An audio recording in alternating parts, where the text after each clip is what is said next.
College Ball Nerds here doing our recap from week 10 now that we're into week 11.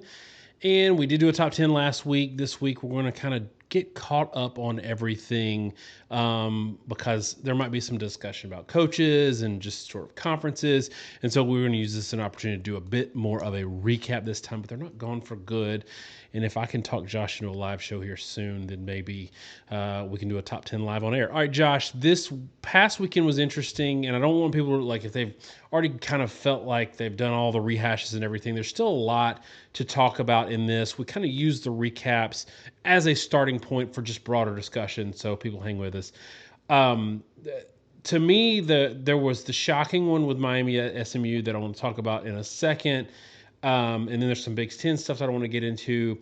But first, Oklahoma and Tennessee. This was an interesting game for me because there wasn't a lot of games that had a lot of juice this weekend. Surely, going into those weekends that there's always going to be an upset, and there was. Oklahoma and Tennessee played out kind of familiar, kind of what I expected. If not for the turnovers, yet again, Tennessee wins the game. Tennessee offensively looked pretty good early on. Venables' defenses kind of caught up. Josh, I'm really noticing a pattern, and you've talked about it a lot in the past. We've both talked about how teams are really good in their opening script. We made the joke about Hugh Freeze being great in the opening script and not great after that. Heupel's teams, to me at least, are starting to look like they are unstoppable in the first quarter, and then things kind of fall apart. Are you getting the sense that that's that feeling as well? I'll say, Daniel, I'm never that opposed, by the way, to a live show. It interrupts the other videos I do. People like to see me in cargo shorts. It's a thing. But we've all got to make revenue where we can. Tennessee. Look, Tennessee all year, I think, has been a statistical monster, but they're not. They're just not particularly good at scoring efficiency, and like when you look at offensive points per drive, right, which is a pretty good metric. Tennessee right now, and this is, in some ways it's a little bit crazy, but they're 17th in the country in offensive points per drive. But if you look at long drives, so that's drives, I believe anywhere like within, especially outside the 20-yard line, if you start within your own 20, they only score 1.4 points per possession. It's 82nd in the country. On short drives, Daniel, they're 6th in the country. They score 5.5 yards per points per possession, and they're 18th. They score about a field goal possession on a medium drive, anywhere like around midfield or about their own 40-yard line. And what that really is indicating is there's this really distinct thing with Tennessee, especially because they're actually pretty dominantly a run team in a lot of ways in terms of success rates and other things. The longer you make them go, the more likely they are to fizzle. And Daniel, we've talked a lot too about that style of offense. Heupel is very wide open, wide splits with the receivers. Like, they move the ball between the 20s pretty well. But I think the thing that's a little bit glaring is, you can make that argument, but when they start, short field, meaning especially when they have quick change of possession, the sort of shock of the pace of play and how often they throw downfield gets teams a lot, I think.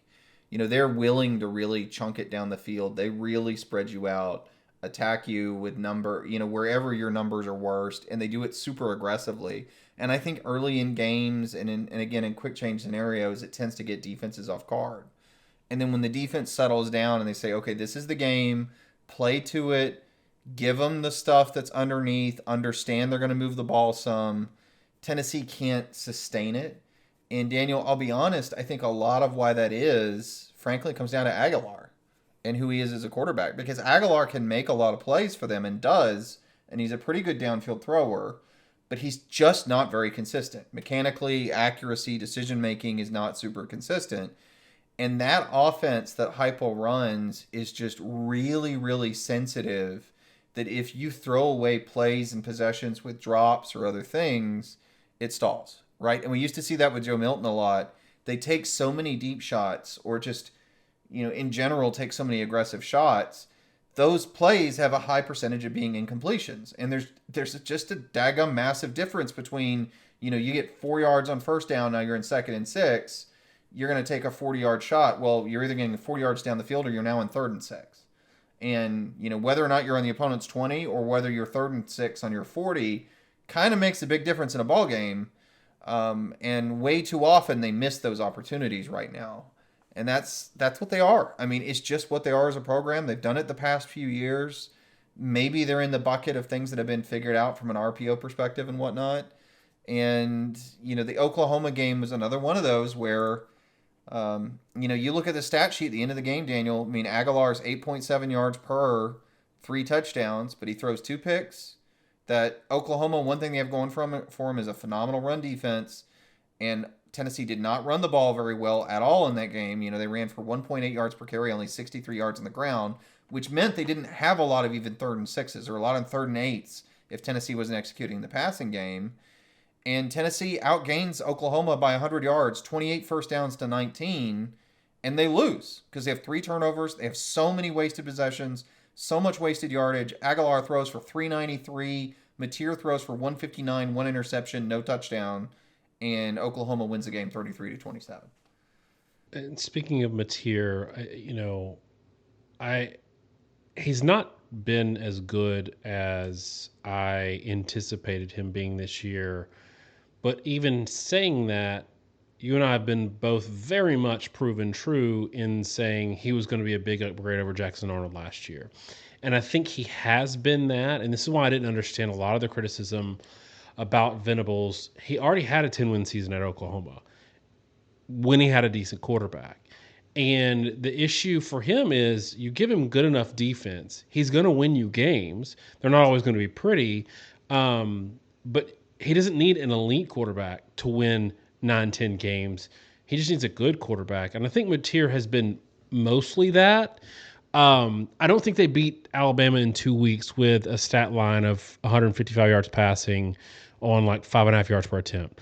But what I was really encouraged by with Oklahoma this year is something we haven't seen a lot of, especially the first half of the season, they could not do, and that was run the ball. Xavier Robinson, 115 yards, 7.2 per.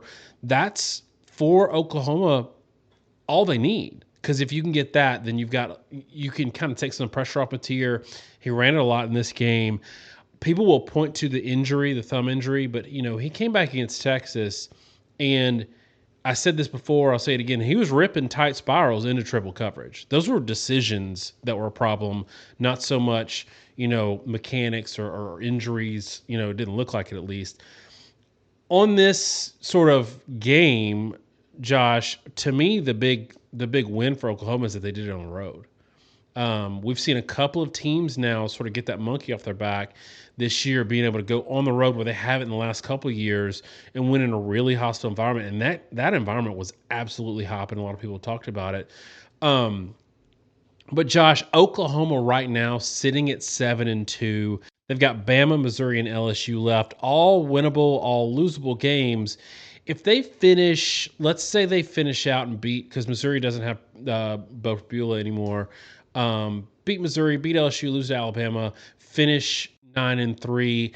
Is that about the season you expected for them? Yeah, honestly, yeah. I mean, they lost to Texas and Ole Miss, beat Auburn, beat Michigan, which was big, and let's say they beat Tennessee, South Carolina, lose to Alabama and Missouri. They've kind of split the baby on those games, and that's a big if, right? I mean, they may win out the rest of the year, but Alabama, Missouri, LSU is not on a cakewalk. I kind of figured they'd be about 8-4, Daniel, or 9-3. Probably would have leaned more with 8-4 with their schedule. They could be 10-2, but they could also end 8-4, right, at this point easily. And 9-3 would be a real accomplishment if they beat one of the next 3. So that is about really what I expected, but I'll say that's what I expected because I did expect they were going to have significant improvement with Mateer. And I'll also say, Daniel, something I said early in the season, which I think has proven completely true. Mateer is not the guy that's going to win you a 40-point shootout. He's not. What he is a gamer that's in a tight game. If you can play defense and keep it close, he can make a clutch play to win a game when it's, the other team is scoring in the 20s, which is exactly what we've seen. Oklahoma needs to keep these games in the 20s because, I mean, you can go down and look at the scores, and they're having a hard time scoring 30-plus points against real competition. Tennessee, they did it, but they did it with a defensive turnover, which was probably the key to the whole game, honestly.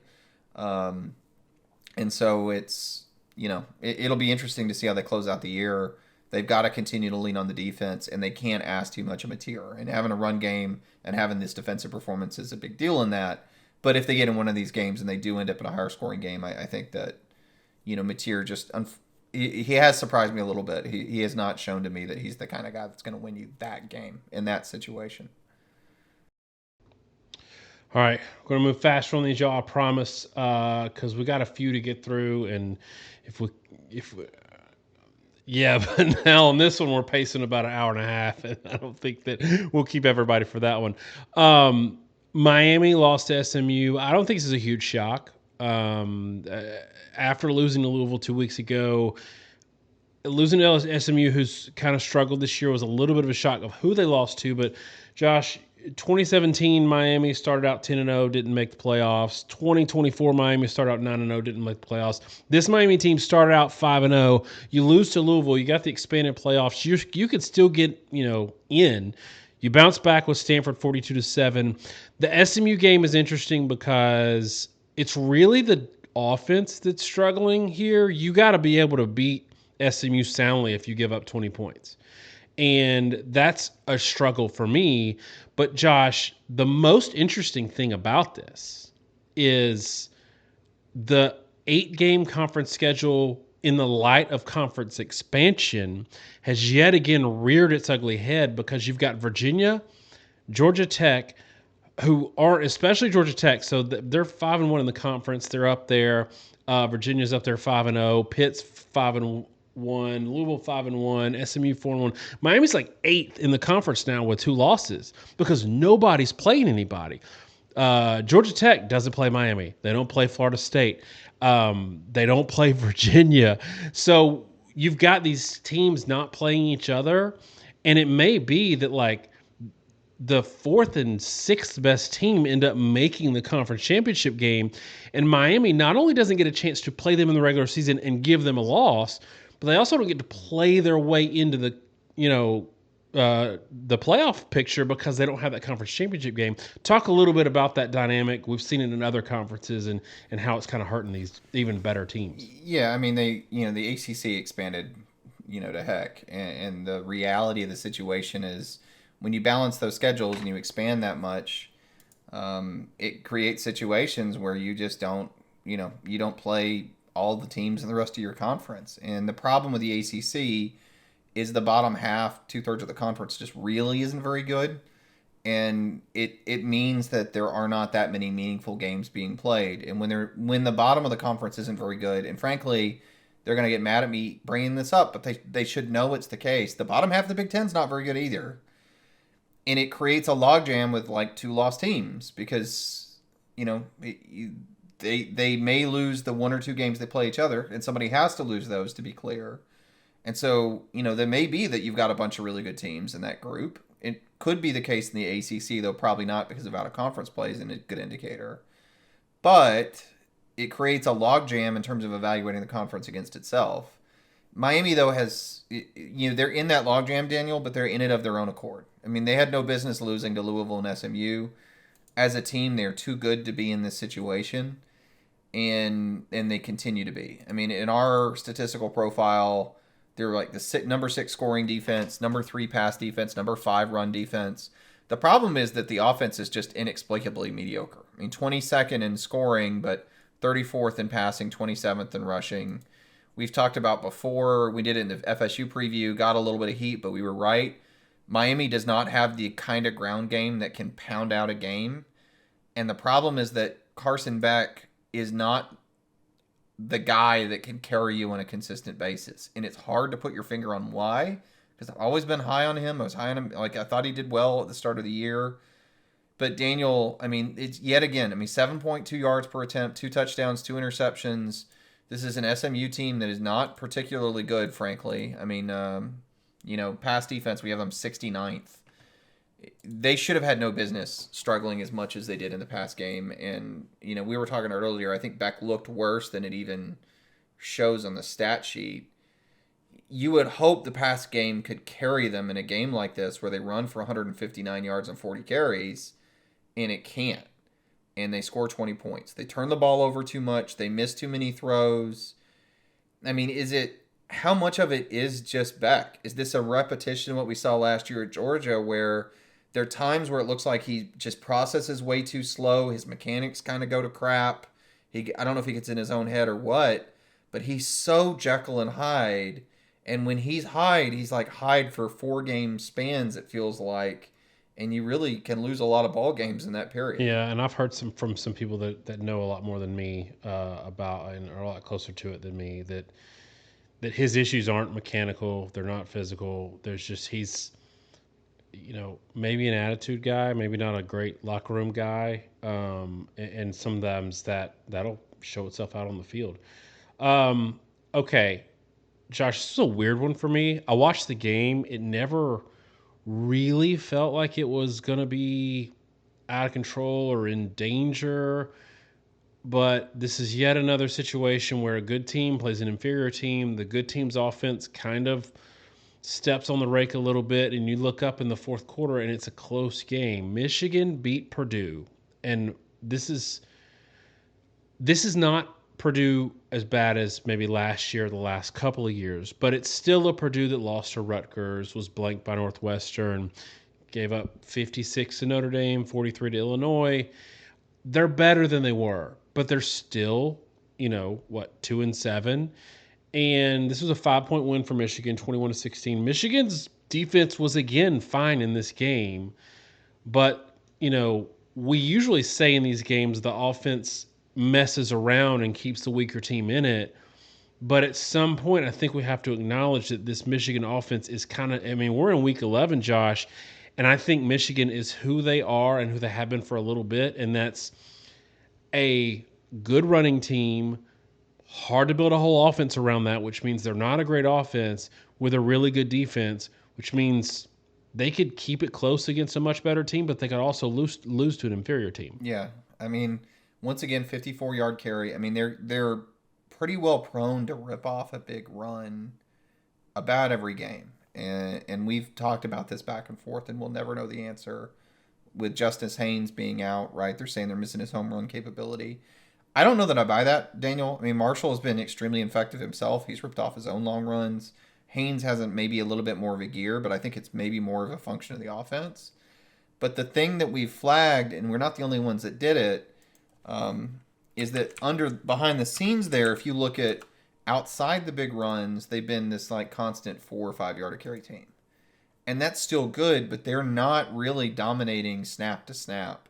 And they have a huge volume of carries, and in a lot of those carries, there've been a lot of games where it's like you take the 2 longest runs out and they're 3 yards a carry. And I say that because they don't throw the ball that much.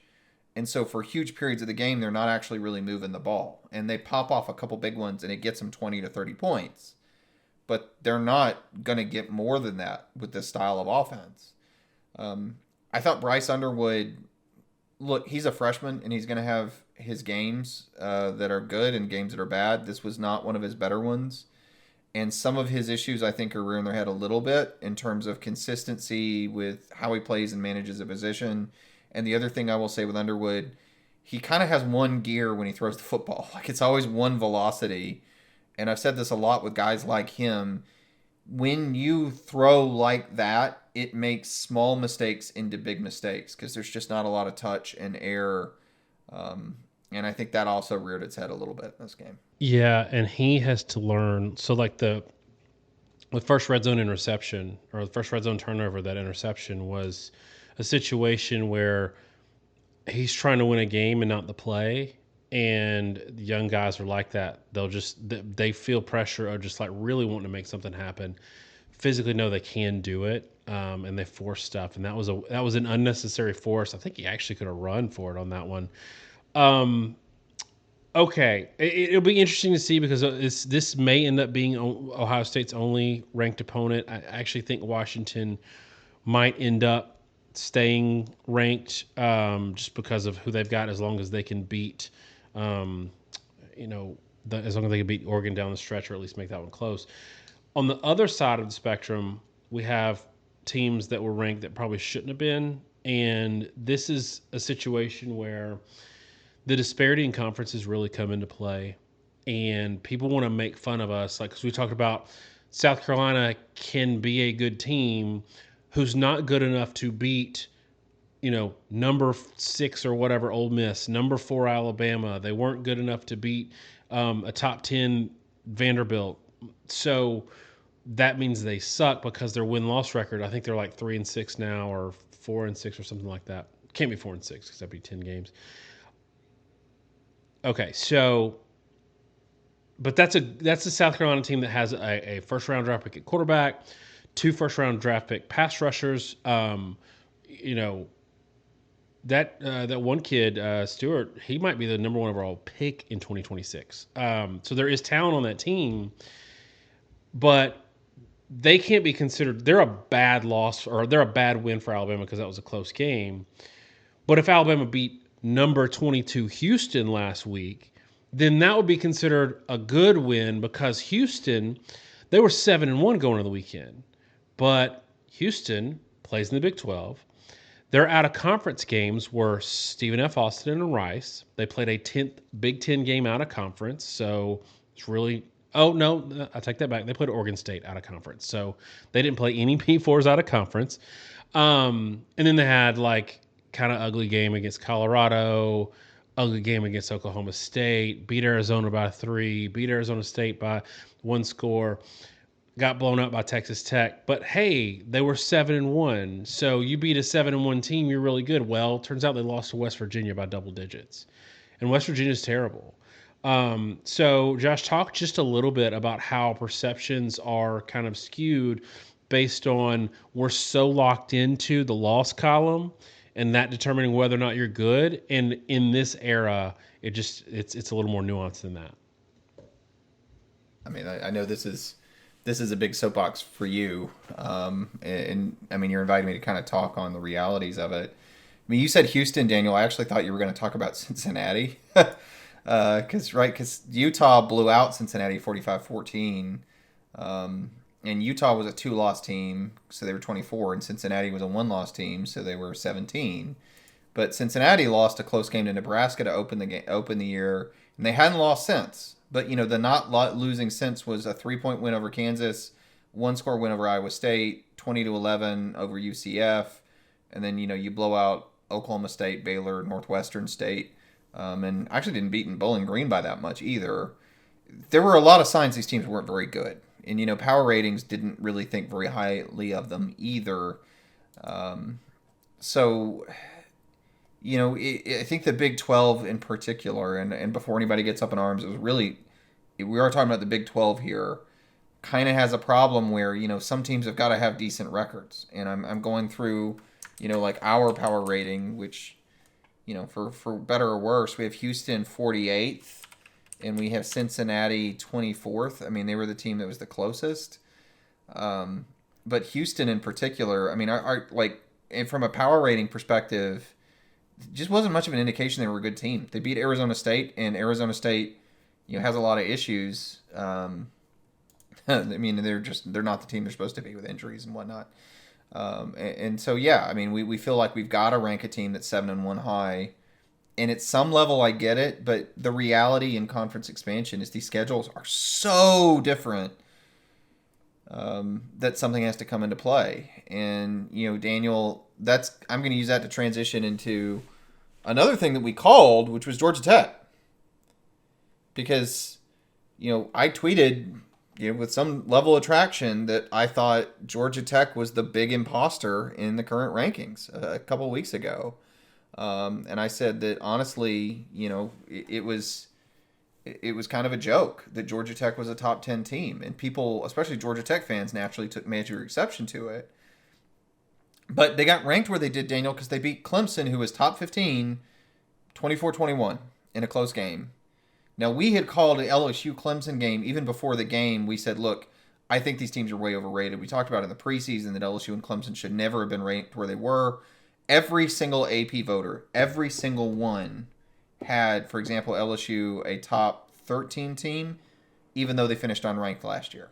Every single AP voter had Clemson a top 9 team, even though they finished 14th last year. So you could kind of see that coming. But after 1-score win over Colorado, 1-score win over Clemson, well, we beat Clemson, so we got to rank them high. And then we realized Clemson's bad, but we don't recalibrate. 1 point win over Wake Forest that they really should have lost that game. 2-score win over Virginia Tech. 2-score win over Duke. Blowout Syracuse without their starting quarterback, and Syracuse has collapsed. And they're top 10. They're 8th in the country. But when you go through that list, our metrics and about everybody else's metrics had them a borderline top 25 quality team with a really weak schedule. And they were narrowly beating mediocre teams. And so it was not at all shocking that they got blown out by NC State. It was almost inevitable that somebody was going to bite Georgia Tech. But to your point about expansion and everything we've talked about a lot, I mean, Georgia Tech is really the poster child that they didn't play Miami. They weren't playing Louisville. They play Pitt at the end of the year. They weren't, nor were they. Like, there was a real chance that they were going to win the ACC and not have played Virginia, Pitt, or play Pitt, but not play Virginia, not play Louisville, not play ASMU. And, we weren't really going to not play Miami. We weren't going to know how good they really were from a quality perspective. And I'd made the argument then, with 10-2, Georgia Tech, in my opinion, absolutely should not make the playoff. And we talked earlier, Daniel, about a 9-3 Oklahoma. And this is going to make people mad because, 8 years ago we were called SEC fans. 9-3 Oklahoma should absolutely be in over 10-2 Georgia Tech. Do you agree? Yeah, 9-3 Oklahoma actually has a hard schedule. Like 9-3 Oklahoma would be 9-3 because they've gone like 3-3 against top 20 quality teams. Right. 10-2 Georgia Tech will have gone like 0-2 against top 40 teams in our metric, something like that. I think Clemson maybe is top 40 now. Well, they lost to Duke, so. Yeah, I mean it's where let me just scroll down. No, Clemson's 37th, so barely in the top 40. We've got Pitt at 18. We've got Georgia. Actually, they're only 15. So Pitt and Georgia are kind of the big ones in top 20 teams. But if they lose, I guess if they beat Pitt, that's something. But it's not going to shock me if Georgia Tech loses to Pitt and Georgia, just because they're probably going to be underdogs in both games. And then they may be 9-3.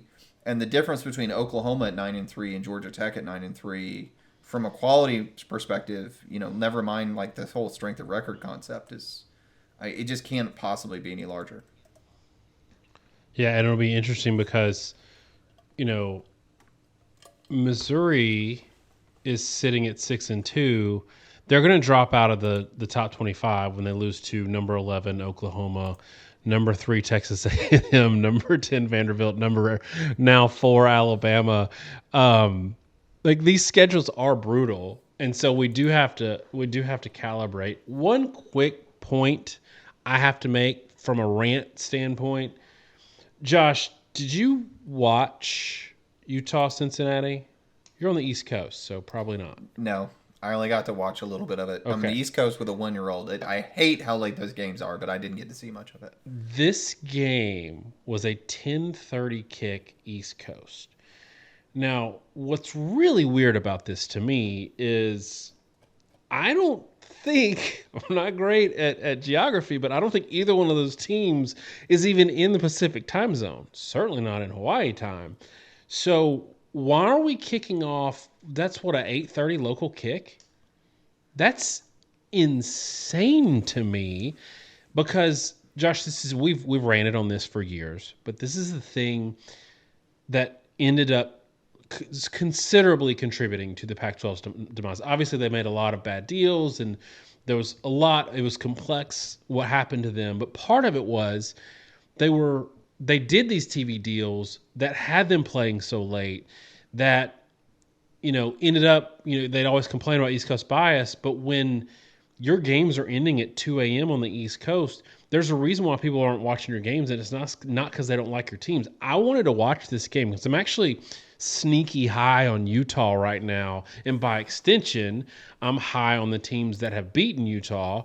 And I couldn't finish it. I started it, but I could not finish it.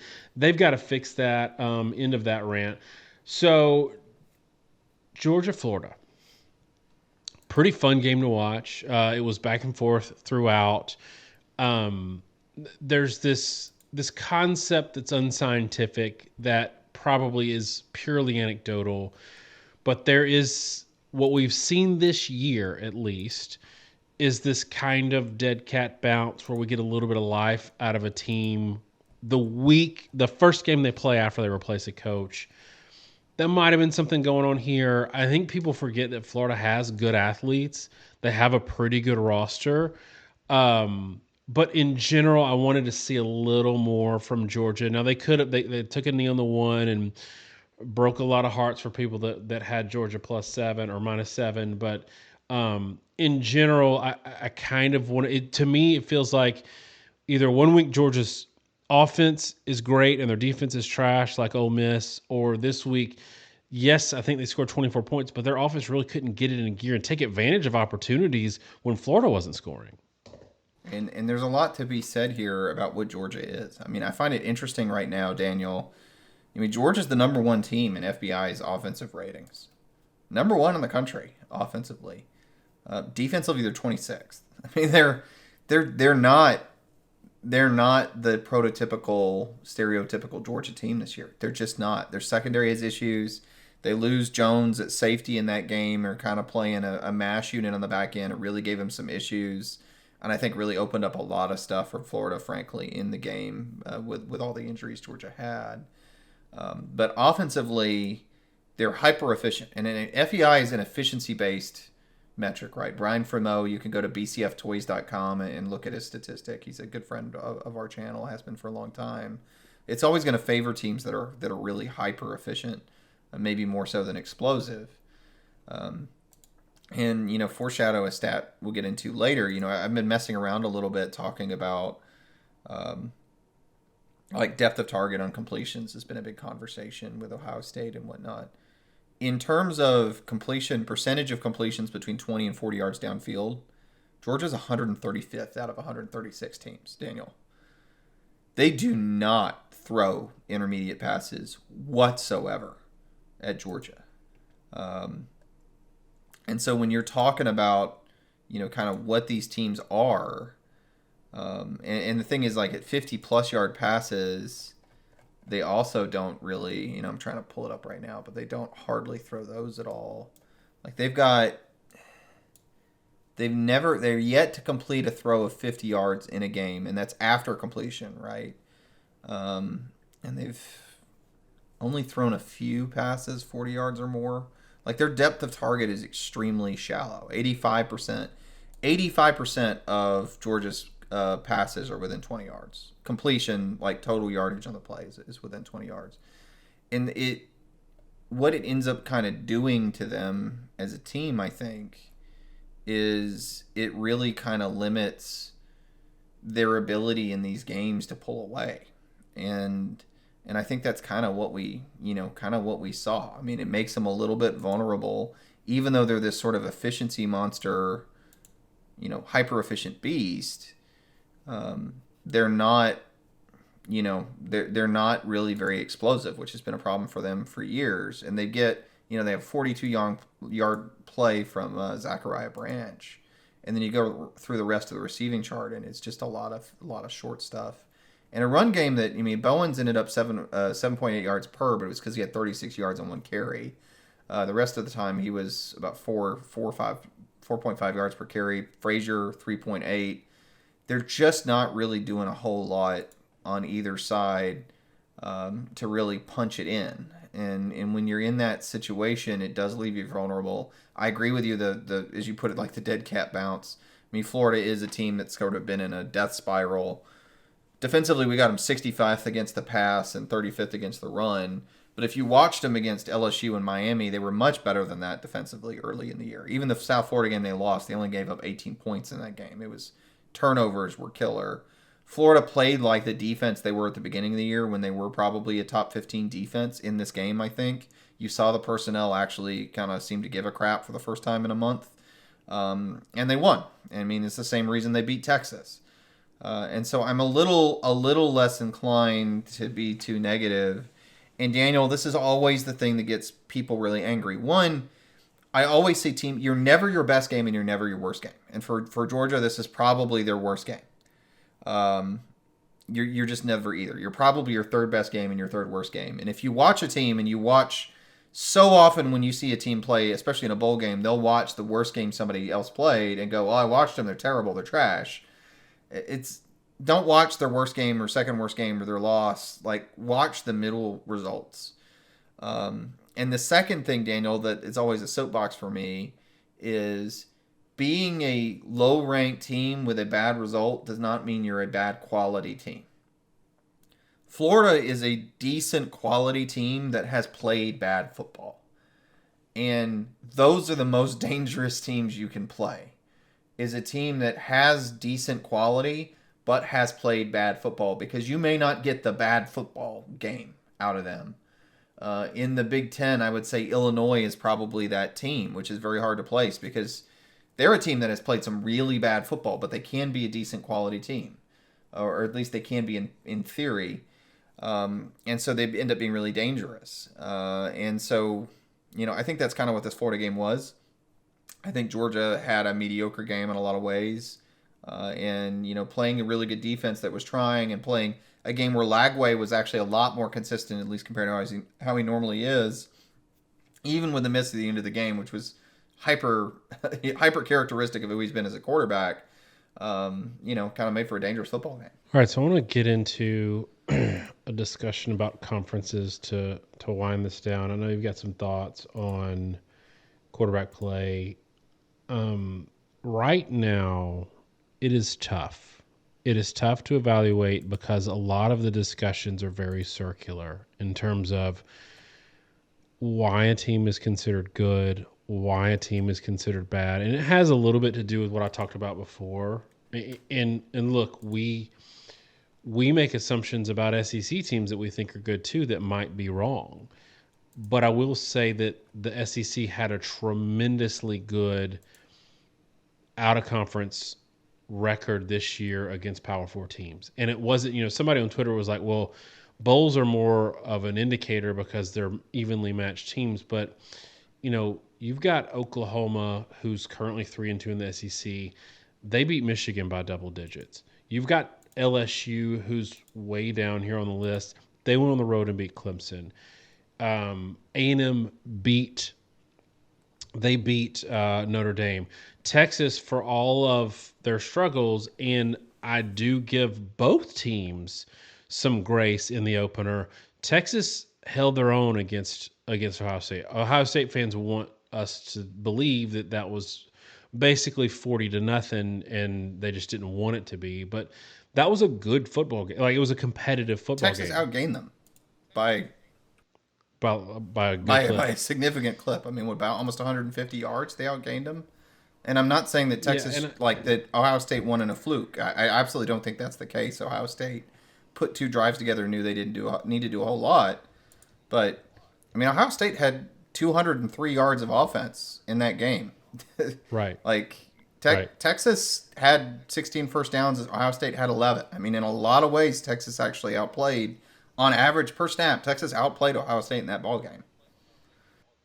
So, from that standpoint, no other conference has a good power forward out of conference, including the Big Ten. Like the stat that I think I came up with last week looking at it, Oregon's 9 Big Ten opponents this year combine 0-4 out of conference versus P4 teams, multiple G5 losses, and 5 teams. It's 4 or 5 teams that they play didn't even play anybody out of conference. So again, like I said last week in the top 10, when you make your case for if somebody's good or if they're bad, you have to make that case within some sort of connective context. And right now, we don't have a lot of it. So I'm making assumptions about Indiana and Ohio State just based on game control. And I do think some teams like Washington and Illinois are underrated. I do think that Ohio State, until they lose, in my mind, is going to be the best because they won it last year, and I think that matters. They returned a lot of talent from that team last year. But Josh, there is this concept that right now, all of the metrics say SEC is probably the best and deepest conference, but not by a huge margin. The Big Ten has the best quality at the top. But a lot of that quality at the top is based on beating teams that didn't play anybody out of conference or lost out of conference. and I'm going to continue to flag this. If I were doing a ranking, which my rankings are power ratings, just want to remind you, Bama fans that got upset at me last week, I'd still have Ohio State number one. I'd have them favored over every team. But one of the things we do when you're an elite team, this is where I don't want people to get mad. When you're an elite team, and I'm setting this up for you, Josh, because I know people are going to get mad with what you're going to say. When you are an elite team, we will pick you apart because it's boring to say, hey, you got great linebackers. Hey, Jeremiah Smith's really good. Like, we all know that. What's the thing that's going to trip you up? And for me, the thing that's going to trip Ohio State up, if they don't win a national championship, the canary in the coal mine will probably be in the Michigan game, which I think they will still win either way. But they have not faced a lot of good defenses, and the numbers they are putting up. If you go down the list and look at a lot of the teams that they're beating, I said this last week, but it's even worse than I thought. Like, in terms of especially offensive performance, and yes, game control, yes, they're not opening the bag. Ohio State is not doing to teams that other teams aren't doing to those teams. So their performances are kind of on par with some of what the blowouts that these teams are experiencing when they go outside of Ohio State. Not playing good teams to know who you are in a rock fight will end up biting you in the butt more times than not when you do get into a championship situation. Teams that go into the postseason that haven't had hard schedules, and they just murder people, right? I mean, 2018 Clemson is the classic example that they went into 2018. They had an incredibly weak schedule. They were undefeated. Kind of played Notre Dame in a game where they didn't seem to care. They had a lot of games where statistically they really weren't great, especially in the passing game. Turned it on in second halves and things. Messed around. I mean, in the pit, I think they threw 4.9 yards per in their conference championship game. Looked decently good against Notre Dame and obliterated Alabama in the championship. It's entirely possible to do that. But, Daniel, it doesn't normally happen. This is what we've said a lot, right? Usually when you're in that circumstance, it ends up being like Cincinnati a couple of years ago, that you get into those games and stuff just does not work that you were expecting to work, and you get sort of shell-shocked. Or a lot of times you lose in conference championship games. Not that that necessarily matters these days. And so we were really trying to drill into these statistics because Ohio State is, and I agree with you, Daniel. I mean, I think they're easily the number one power-rated team. Because at the end of the day, I mean, you say boring, maybe it's exciting to people. I mean, their defense is the top-rated defense in our system. We always lead with that.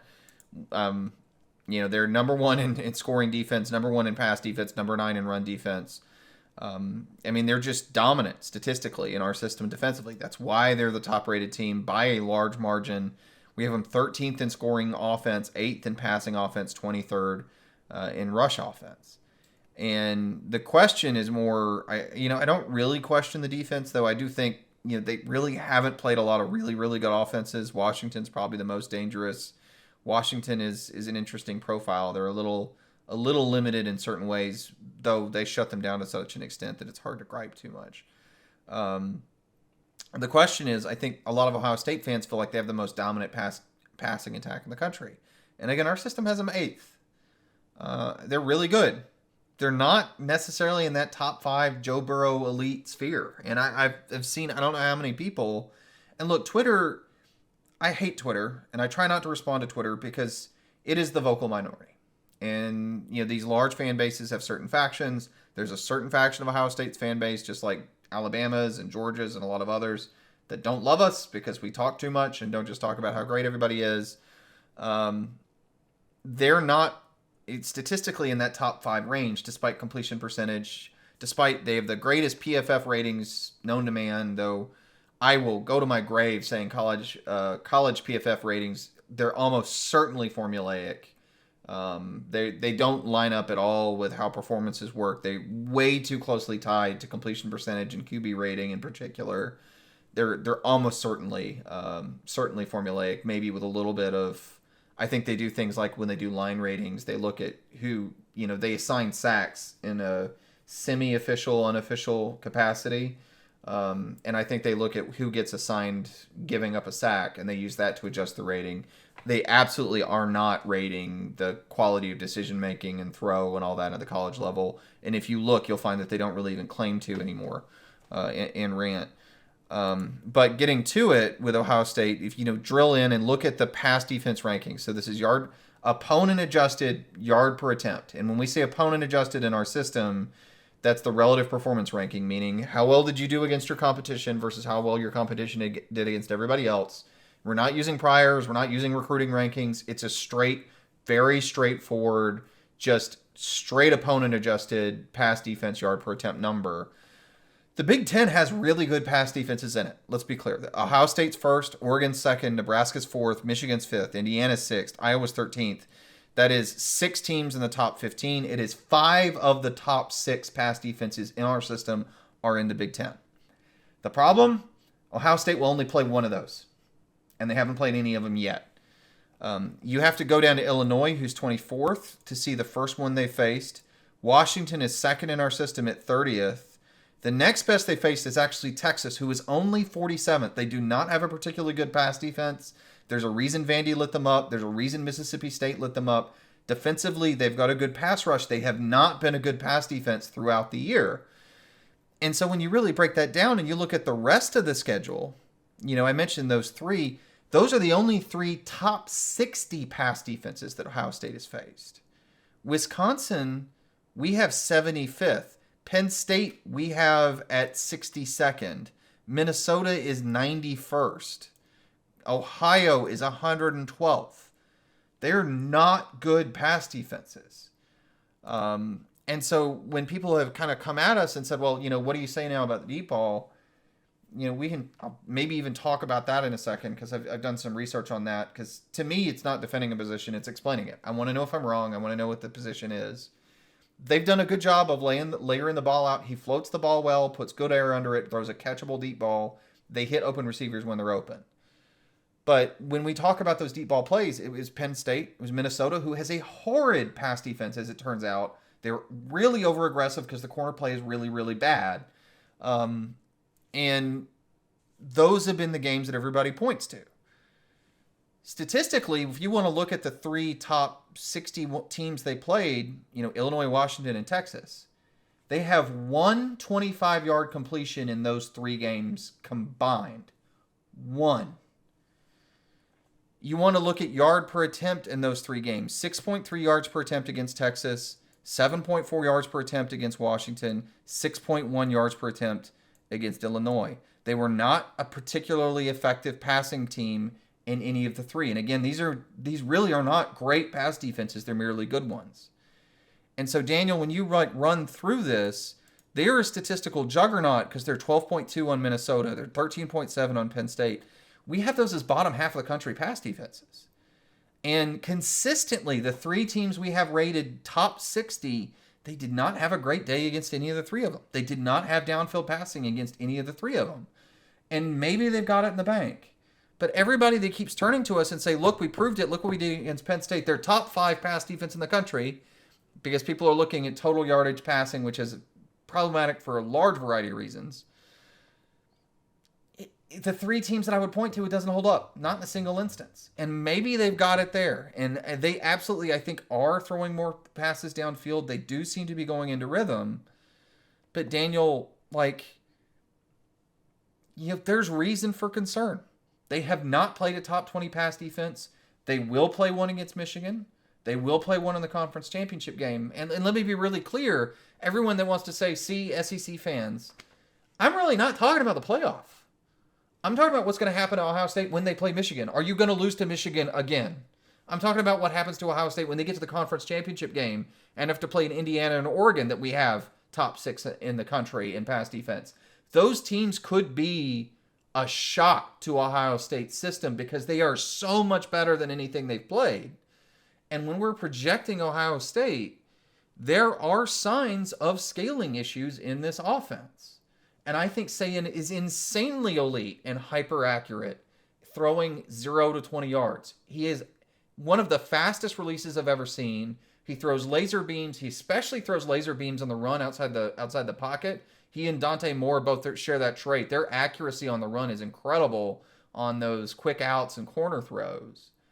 But when you're talking about an intermediate passing game and you're talking about a passing game that scales against a higher level defense that can cover, that doesn't let you just run clean by corners, on paper, Daniel, it's not shown yet. And maybe it's there, but it's not there on paper. And again, on plays, they really haven't done it in the game.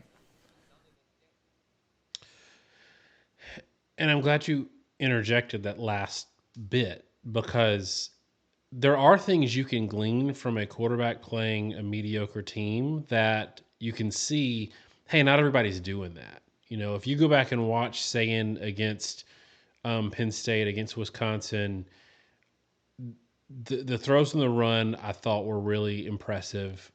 The ability to put a ball by a receiver's head when he's in traffic in the end zone, knowing that he's going to grab it, that's insane accuracy and that's intentional. It's really impressive. So I don't, I think the absence of really good defenses doesn't mean you're not an elite quarterback. So if anybody clips what you said, they're going to clip the first part and not this part of the discussion because that fits their narrative. I do think the other piece you talked about is the concern. It is you can be an elite quarterback.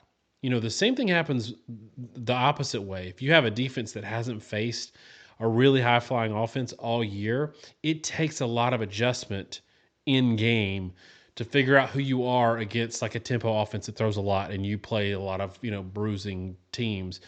You might get in a hole early and not be able to get out of it. And it might take Ohio State enough adjustment time in the playoffs against a good defense that they might not get out of it.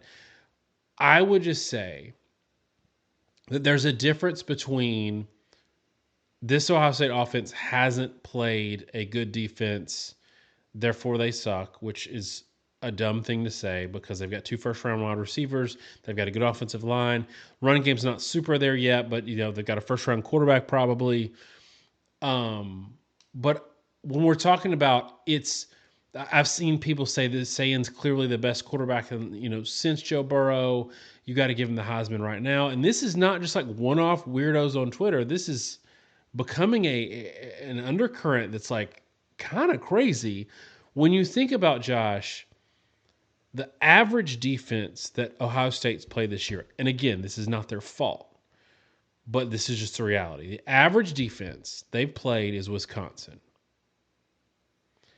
Ty Simpson played Wisconsin, went 24-29, 382 yards, 13.2 per, and 4 touchdowns, and they stopped trying midway through the third quarter. And that's not to say because Ty Simpson, we've talked about, he has his own issues. He has a deep ball issue. He has what he ran into in South Carolina issues. We don't know how much Florida State still lingers, although he was decent in that game. But when talking about because I don't think that's who Ty Simpson is. I don't think he's that stat line, if he carried that out over 12 games, would be the most efficient, greatest passing, season of all time in college football.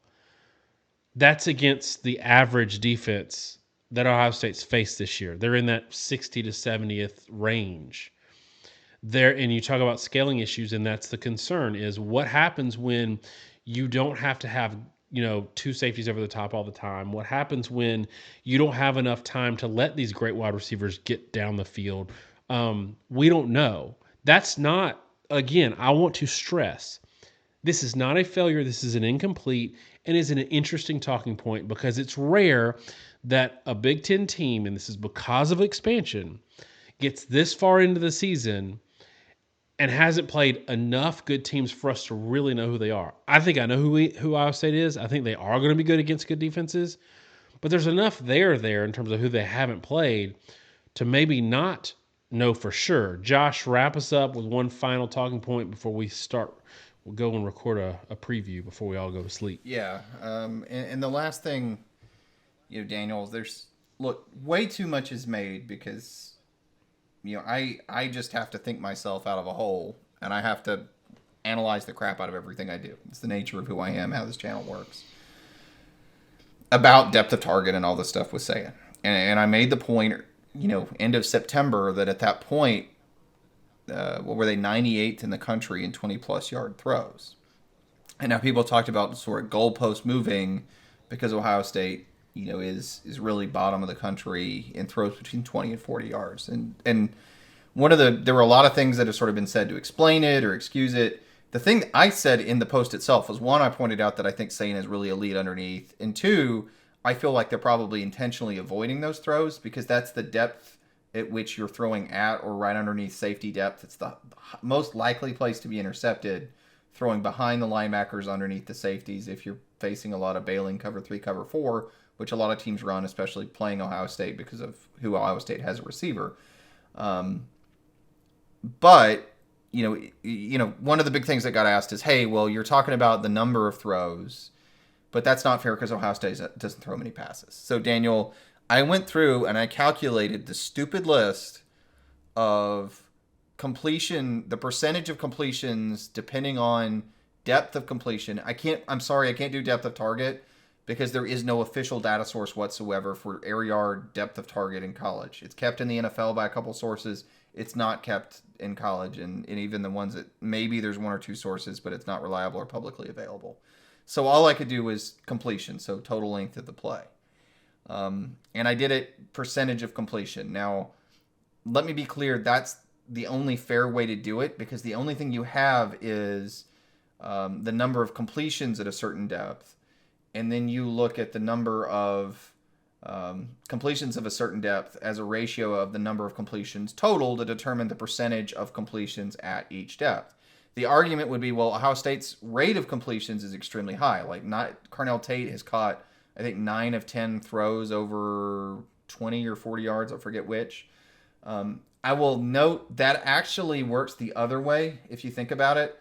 The high completion percentage Ohio State has is a very good sign for Sane's accuracy, but it also means it's almost all their attempts. All these other teams are not making all those throws, but it also means they are throwing downfield that much more often, and it just doesn't show up in the completion numbers. So everybody else is actually skewed towards shorter passes where you have a higher completion percentage. Ohio State is actually kind of skews more towards looking like they throw downfield more than they are.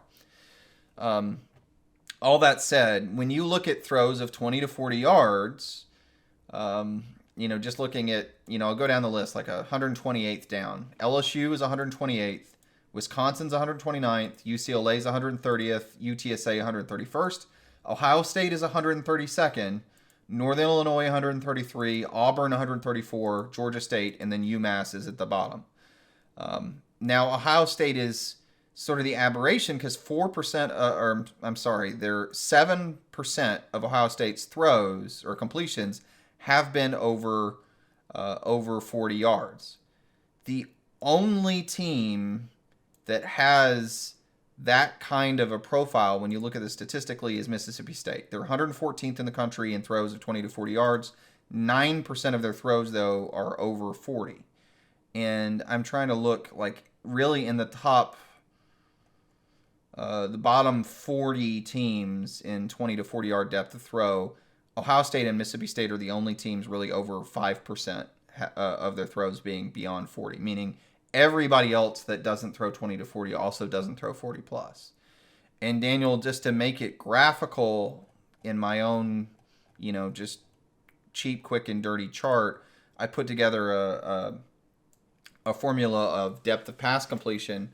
This shows Alabama, Ohio State, Texas A&M, Oregon, Indiana. So your top 5 showing the percentage of completions at each depth. And what you can see, the orange line's Ohio State. They and Oregon together throw the most throws within 10 yards. And then you see this really steady decline with both teams. Oregon, almost an interesting profile that they don't hardly, it's like they throw a ton short and not a ton of anything else, really. But Ohio State has a very clear decline from short throws to 10 to 20 to 20 to 30 to 30 to 40. Anything beyond 10 yards, they're the least frequent, really, of the whole group, especially when you hit the 20-yard mark.